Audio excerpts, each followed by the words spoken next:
conceito de verdade,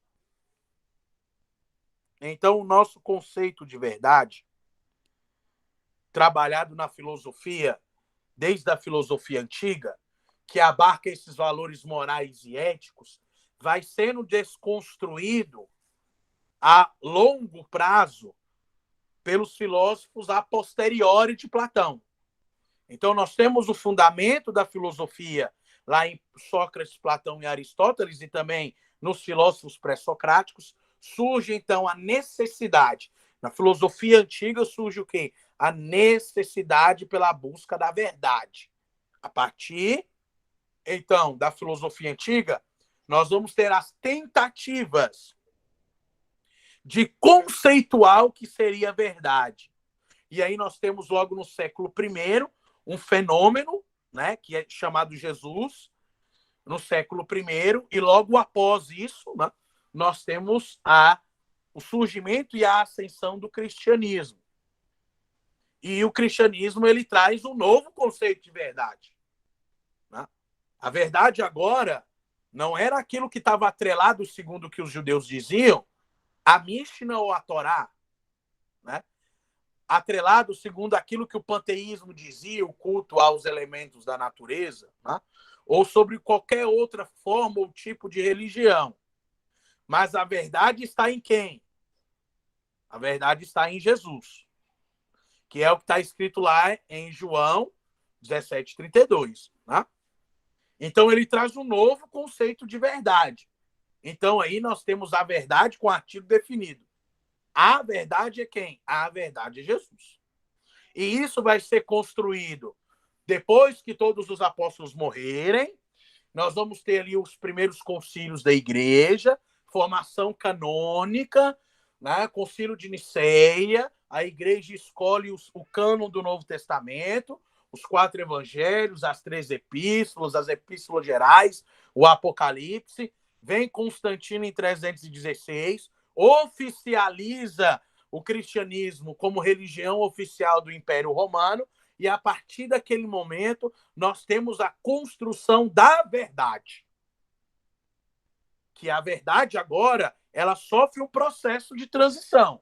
Se no século I era Jesus, agora a verdade, depois de 316, é a verdade daquilo que a igreja diz. E isso se constitui durante todo o período da Idade Média, da Alta e da Baixa Idade Média. Quando a Igreja Católica começa a inserir as simonias, quando ela começa a inserir as indulgências, né?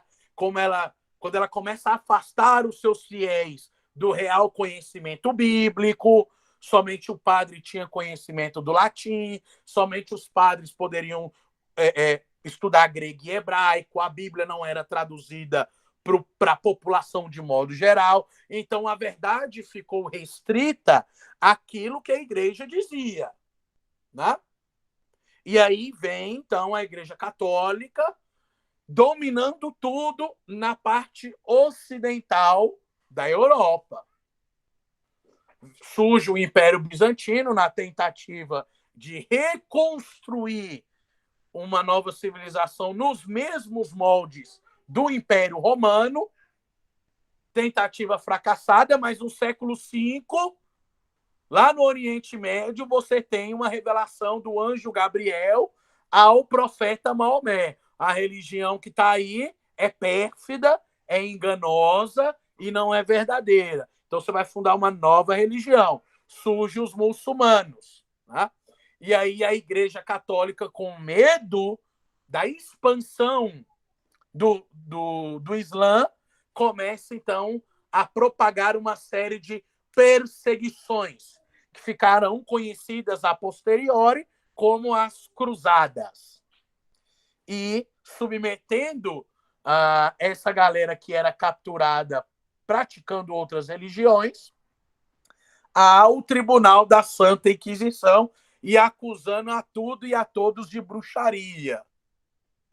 E aí, então, nós temos o fim do período da Idade Média, com a crise do feudalismo, a crise no espaço rural, a peste negra, a fome e as cruzadas que deixaram uma dívida enorme nessas civilizações. Mas nós não podemos nos esquecer que a igreja, teologicamente, ela tem uma construção muito legal do ponto de vista teológico. Você tem Santo Agostinho, você tem Tomás de Aquino, que alinham o pensamento teológico com o pensamento filosófico lá do período antigo. Santo Agostinho influenciado por Platão, Tomás de Aquino influenciado por Aristóteles. Nessas concepções, você tem uma teologia mais racional. No entanto, o conceito de verdade continua sendo o quê? Aquilo que a igreja diz que é verdade. Chega, então, o período moderno. Chegando, então, o período moderno, nós vamos ter o quê? Nós vamos ter, então, a ascensão de uma nova ideologia. O lançamento dos fundamentos de uma nova ideologia. Surge, então, a monarquia absolutista, surge, então, os países com a formação dos estados nacionais, surge, então, o mercantilismo, posteriormente a Revolução Industrial, que traz uma série de transformações no mundo daquele período, economicamente e socialmente falando, e surge o Iluminismo, né?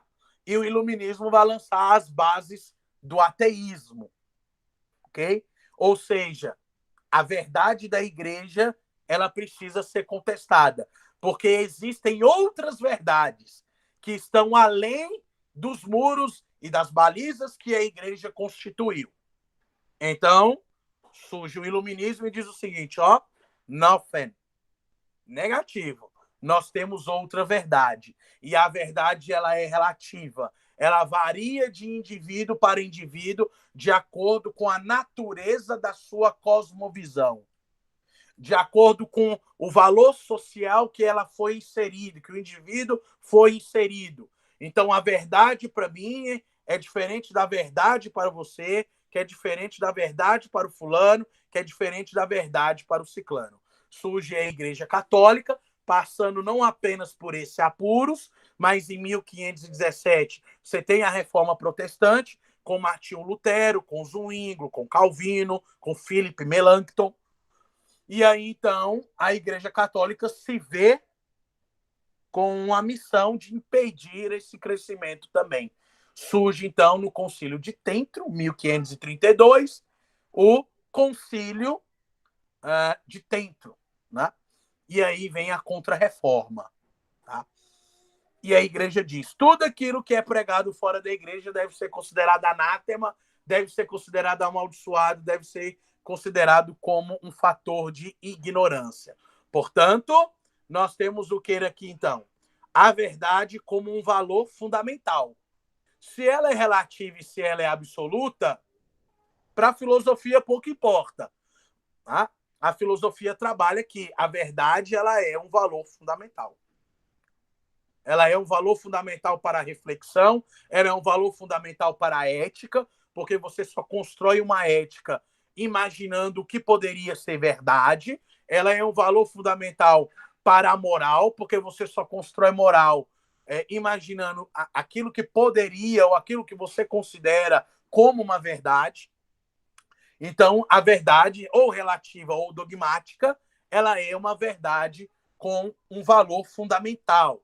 A ignorância, a incerteza e a insegurança são passos fundamentais para se alcançar a verdade. E isso já fora trabalhado por quem? Isso já fora trabalhado há muito tempo por filósofos da antiguidade. Esses filósofos da antiguidade, já traziam a ideia, tá, de que a dúvida é um dos fatores essenciais para que você possa alcançar a verdade. Ou seja, é o conceito de Sócrates. Eu só sei que nada sei. Tá? Então, esse é o conceito fundamental trabalhado dentro da filosofia, ok? Esse é o conceito fundamental trabalhado dentro da filosofia. Bom, e aí nós vamos ter, então, o desejo da verdade. O indivíduo, ele deseja a verdade? Você deseja a verdade? Você deseja a verdade? Você gosta da verdade? O que a verdade significa para você? Tá? Quais são os fundamentos da verdade dentro da sua concepção de mundo? Tá? Dentro da sua concepção de mundo. Dentro das concepções do fenômeno. Né? Os fenômenos também constituem verdade. Daí, então, o desejo pela verdade. Que é o que Edmund Husserl, filósofo do metade do século XIX e início do século XX, até quase metade do século XX também,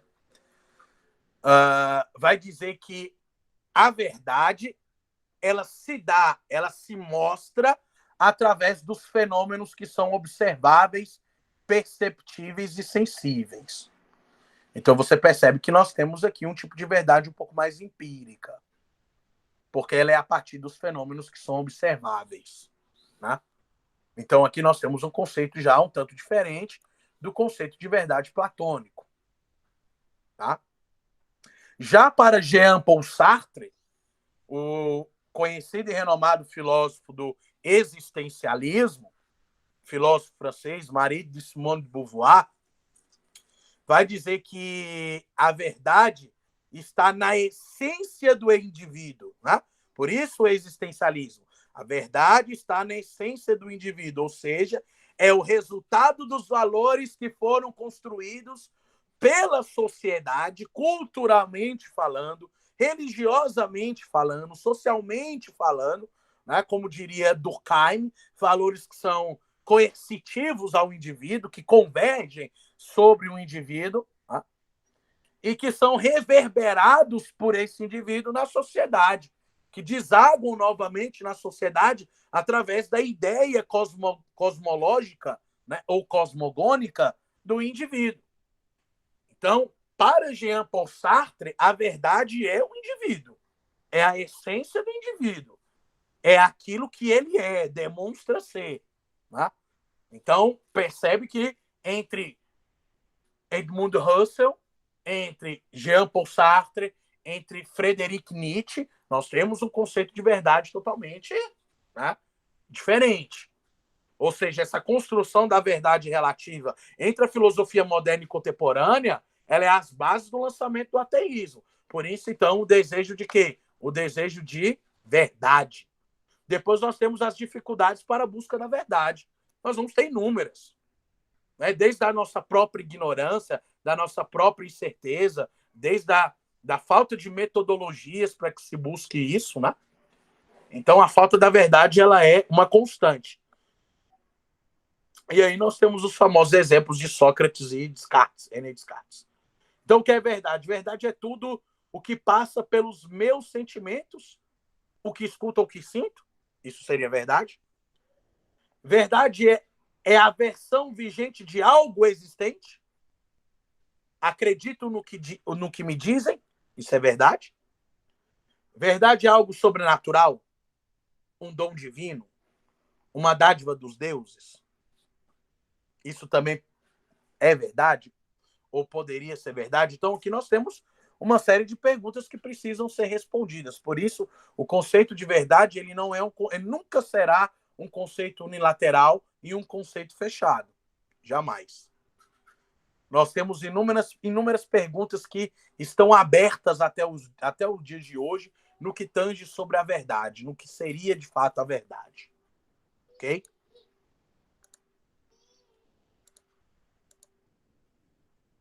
Conhecereis a verdade e a verdade vos libertará. Quem foi que disse isso?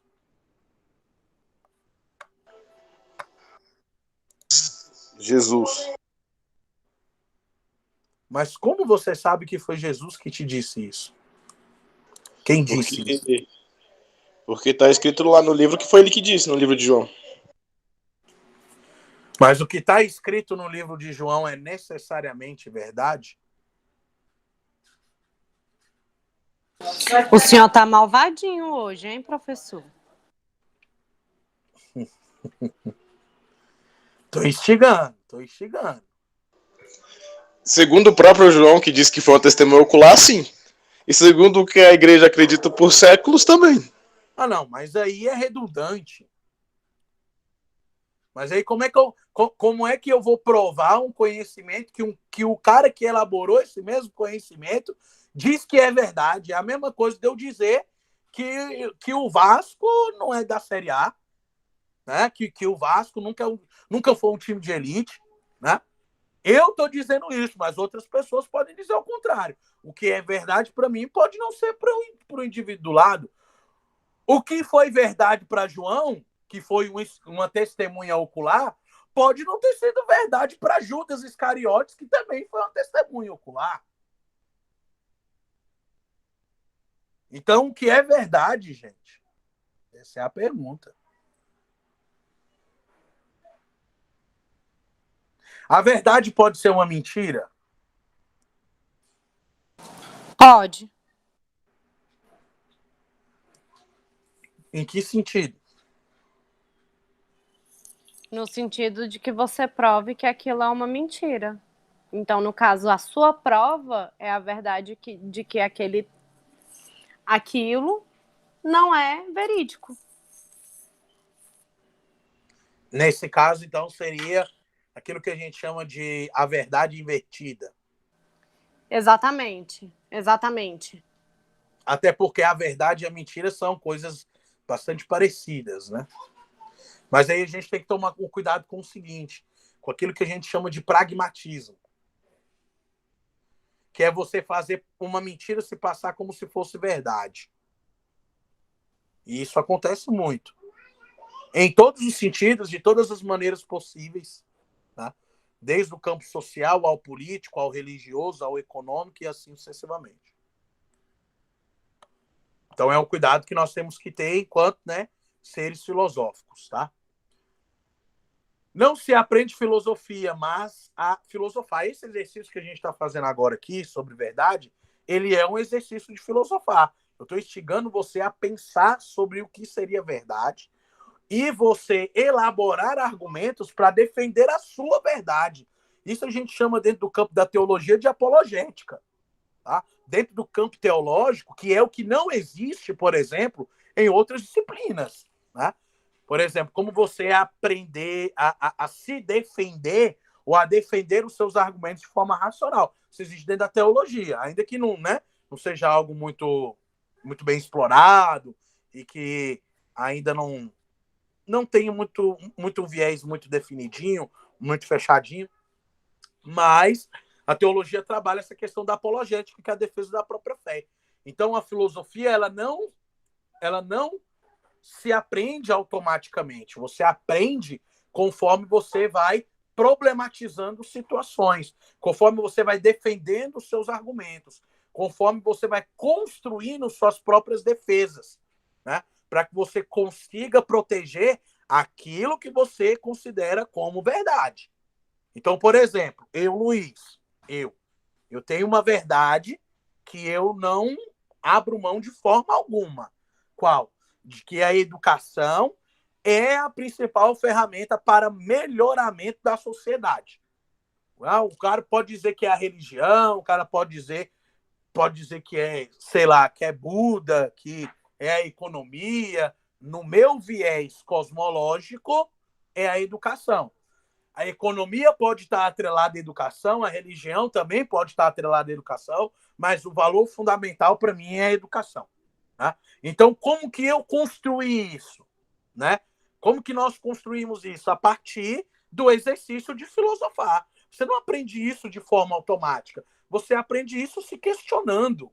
Tá? E esse é o exercício filosófico. É o questionamento, é a problematização, é a criação de conceitos, é a observância do princípio da não contradição, por exemplo. Tá? Daí, então, surge o quê? Daí, então, surge que é uma decisão, uma deliberação orientada por um valor que é constituído como a verdade. A filosofia é movida pelo desejo do que é verdadeiro.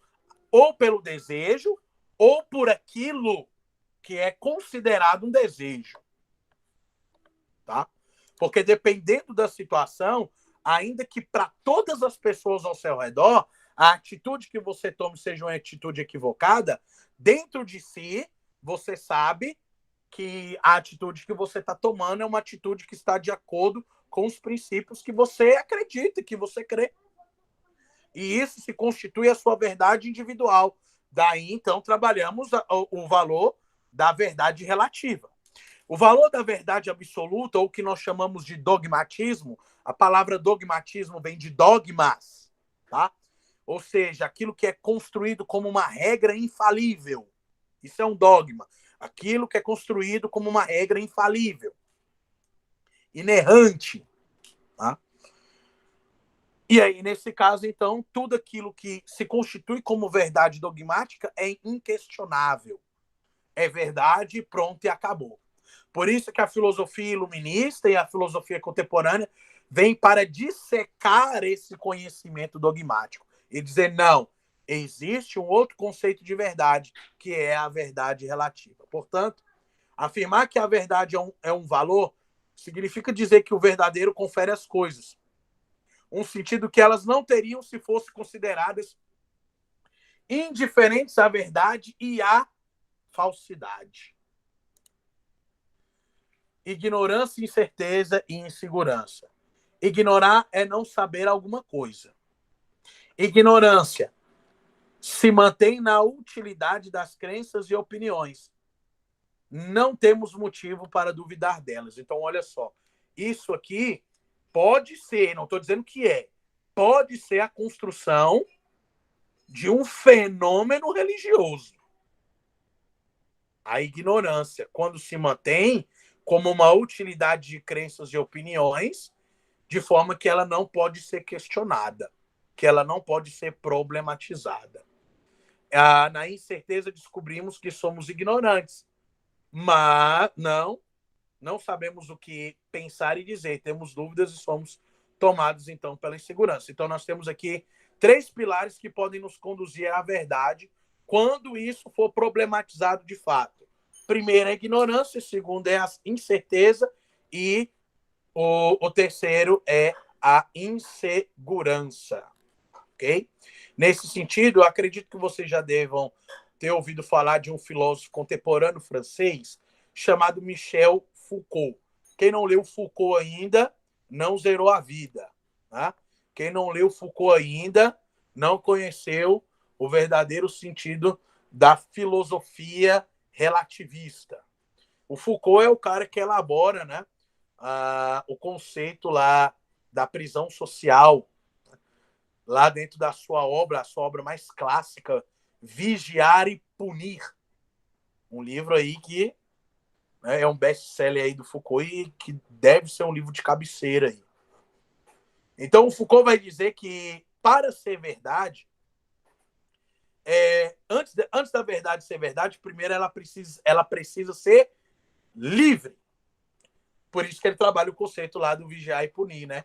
Prisão social. Então, para que a verdade seja verdade, primeiro essa verdade tem que ser livre. Então, daqui você já percebe que a verdade dogmática ela não entra dentro desse conceito. Né? Não entra dentro desse conceito.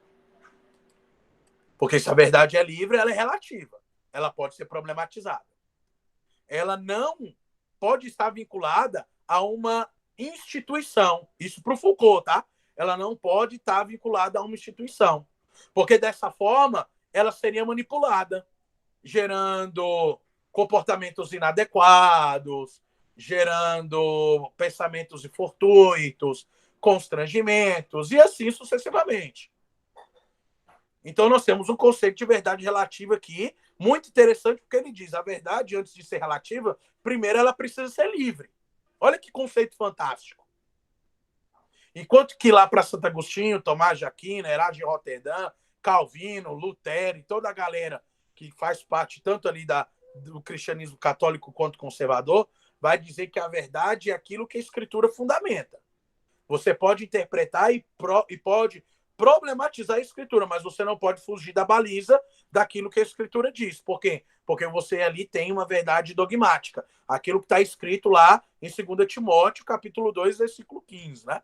Porque a Escritura é inspirada e apta para redarguir, para corrigir, para instruir em toda justiça, que é o conceito de teopneustos, trabalhado dentro do campo da bibliologia. A Bíblia é inspirada, ela foi soprada por Deus, né, para os profetas, para os apóstolos, então ela se constitui a vontade e a fala de Deus.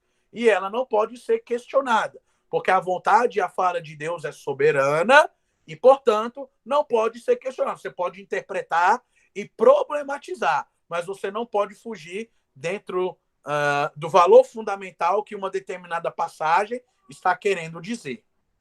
Tá? Então, essa seria a verdade dogmática, em contraste com a verdade do Michel Foucault, do Nietzsche, do Husserl, tá? E de outros filósofos, do próprio Sartre também, e de outros filósofos importantes aí.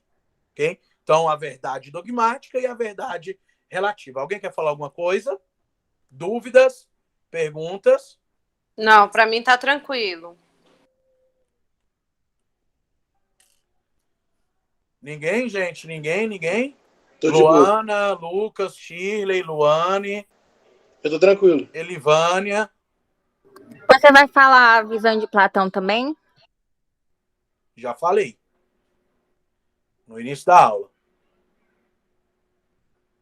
Ah, tá. É que eu não tava no início da aula. Eu falei no início da aula, a visão platônica ela é uma constituição sistemática sobre a verdade. Mas a filosofia antiga ela não define o que viria a ser a verdade. Então, a verdade ela é algo a ser buscado na filosofia antiga. Mas não existe, de fato, o que seria a verdade. Entende? A problematização desse conceito vai acontecer a partir da filosofia medieval, moderna e contemporânea. A filosofia antiga ela vai dizer o seguinte: nós precisamos buscar a verdade. Mas o que é a verdade? Não sei. E a gente não sabe. Mas que a gente precisa buscar, a gente precisa. Qual é a metodologia que a gente vai utilizar para buscar a verdade? A metodologia que eu vou utilizar é a sistematização, é a problematização, é o estudo, é a filosofia e assim sucessivamente, né? É a maiêutica socrática, por exemplo, né? E assim sucessivamente. Ok? Então, isso seria o sentido daquilo que a gente chama de verdade dentro do conceito, né, dentro da conceituação platônica ou da filosofia antiga, tá? E aí essa problematização ela vai acontecendo, né, conforme a filosofia vai ganhando encorpamento no decurso do tempo e das suas problematizações. Ok? Então, confiança e segurança, espanto e admiração, né? Busca pela verdade. Não sabemos o que fazer com a novidade. O espanto e a admiração nos fazem querer sair do estado de insegurança e nos fazem perceber nossa ignorância e criam o desejo de superar a incerteza. Então, o desejo da busca pela verdade é aquilo que fará com que nós busquemos o desejo de superar a ignorância. Tá? E aí vem o desejo, então, pela verdade. Desejo de confiar nas coisas e nas pessoas. Né? Ou de sofrer as suas decepções ao longo da vida, de construir relacionamentos em que você consiga, de alguma forma, depositar a confiança, né? Submetendo-se, né, ao novo, à novidade, compreendendo que a vida não é só alegrias, mas também é decepção e tristezas. Né? Então, esse seria o desejo pela verdade. Quais são as consequências disso, né? De forma dolorosa, aceita a distinção, se torna e atenta e desconfiada diante da palavra de um adulto, ou seja, aquilo que é constituído dentro de uma visão, né, do Piaget, lá da construção do conhecimento sobre a criança, né? Que é, de fato, você submeter a criança ali ao processo socializatório, e esse processo socializatório, ele por si só constitui ali como o sentido de verdade, né?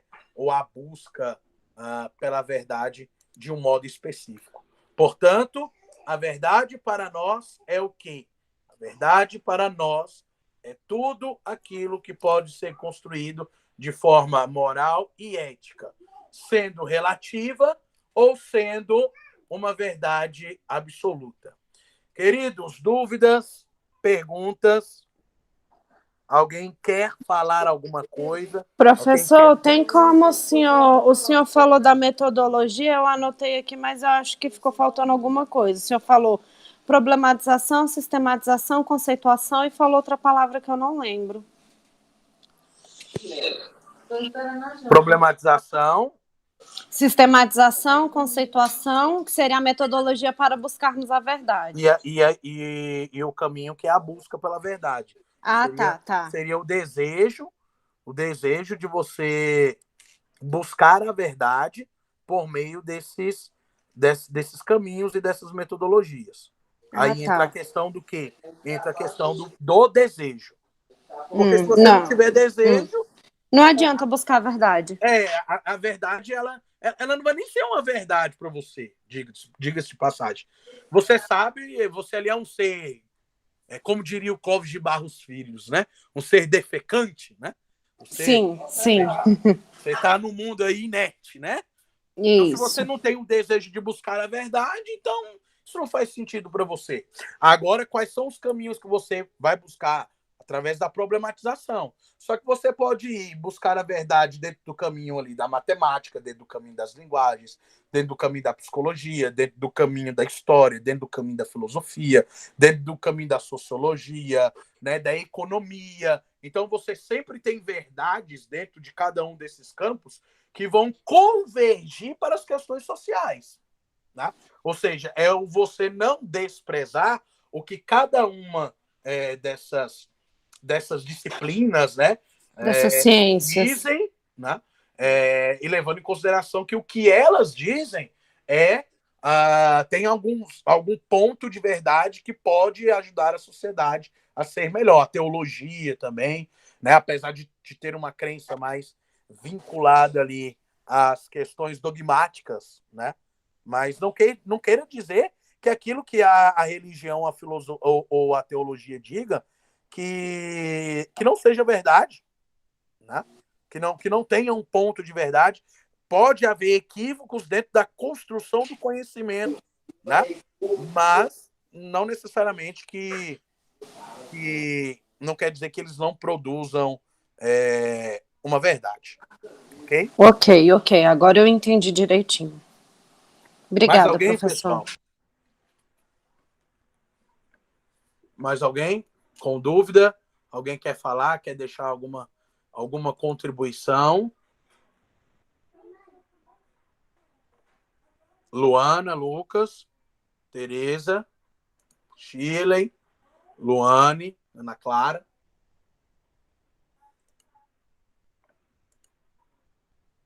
Eu tô tranquilo. Oi. Alguém tem alguma dúvida? Quer deixar alguma contribuição? Nada?